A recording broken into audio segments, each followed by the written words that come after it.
Et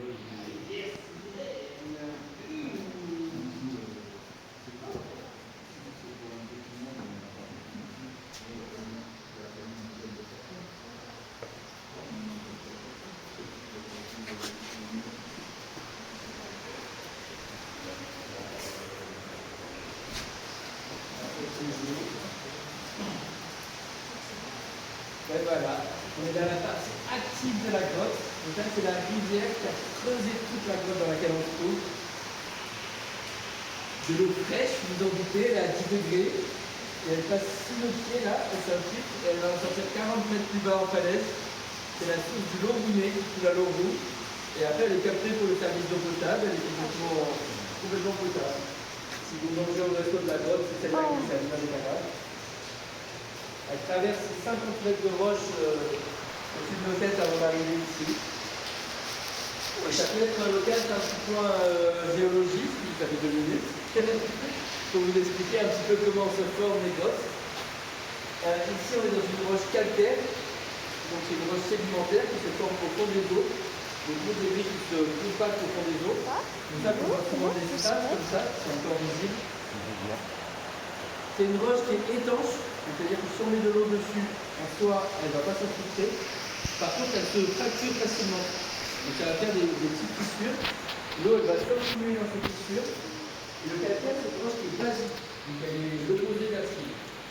L'eau, elle traverse le muscle. Donc elle se charge d'acidité, de gaz carbonique, donc elle ressemble à les décomposition, tout ça.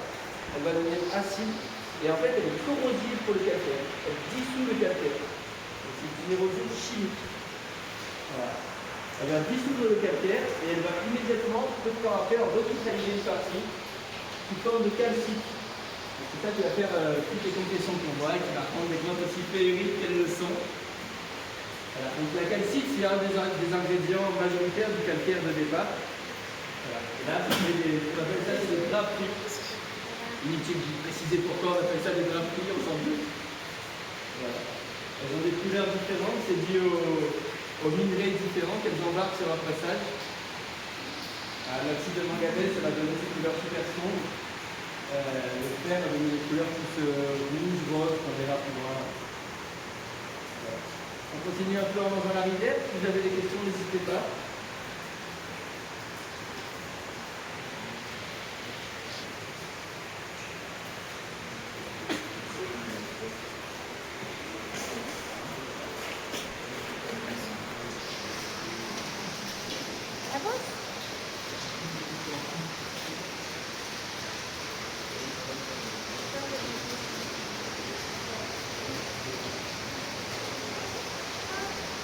Wow.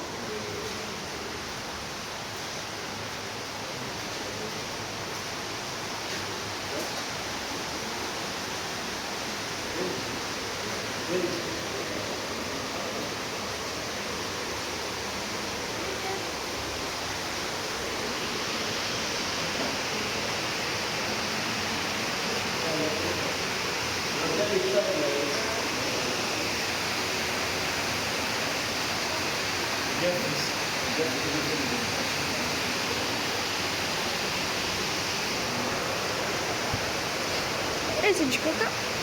Allez, là.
Signorita.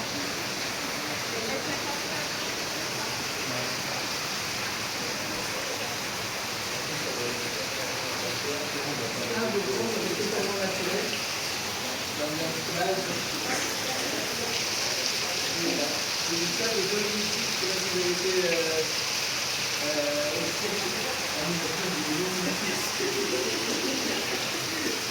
voilà, les autres jours, la biologie, ça donne tout ça, ça donne la peau. Donc, c'est totalement différent, c'est arrivé par l'eau. La biologie, on s'y battait.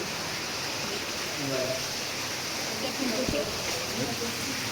Non, partout on voit, il y a des petites vaguettes, un peu de sable, surtout de sel. On voit aussi là des petites vaguettes sur le calice. Ça, c'est des petites d'érosion, on appelle ça. Ça montre en fait les sols sur un bout.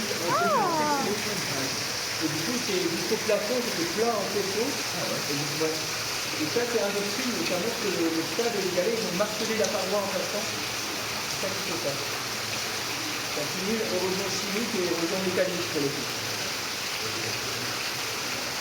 De la même manière, on a des marques de pression au plafond par endroit, qui vont très loin, des grands cercles comme ça, qui font comme un baume au plafond. C'est un truc qu'on a souvent fait sur le bord de la rivière, c'était assez habituel sur le bord de la rivière d'avoir un tourbillon comme ça, mais là on peut en avoir au plafond. Et donc il y a de la pression, complètement en entier en pression.